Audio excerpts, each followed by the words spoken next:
এই কচুটা দিয়ে আজকে কচু ডাল বানিয়েছি। তো কচুটা যখন কেটে নিয়ে যাই তখন আর মনে ছিল না যে ভিডিও করতে হবে। পরে মনে হলো যে এটা তো একটা ভিডিও বানানো যায়। তো আমি এখন প্রেশার কুকারের মধ্যে দিয়ে দিয়েছি পাঁচফোড়ন। পাঁচফোড়নের মধ্যে ছিল তেজপাতা, মৌরি, মেথি, কালো জিরা, জোয়াইন আর রাঁধুনি সস। এই 5টা ফোড়ন দিয়ে আমি ফোড়ন দিয়েছি আর শুকনো লঙ্কাটা পরে দিয়েছি। এবার দিয়ে দিয়েছি পেঁয়াজটা দিয়েছি এর জন্য যে মুসুর ডালে একটু পেঁয়াজ দিলে ভালো লাগে, আদা দিইনি।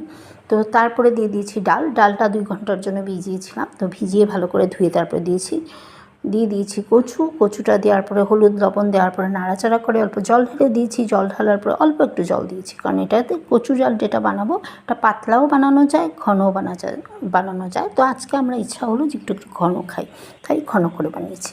তো হুইসেল দেওয়ার পরে যখন নামিয়েছি প্লেটে, তারপরে 1 চামচ খাওয়ার পরে দেখি দুর্দান্ত স্বাদ। খেয়ে দেখবেন আর বানিয়ে সবাইকে খাওয়াবেন। সাথে কমেন্টে জানাবেন আমার এই ভিডিওটা আপনাদের কাছে কেমন লাগলো।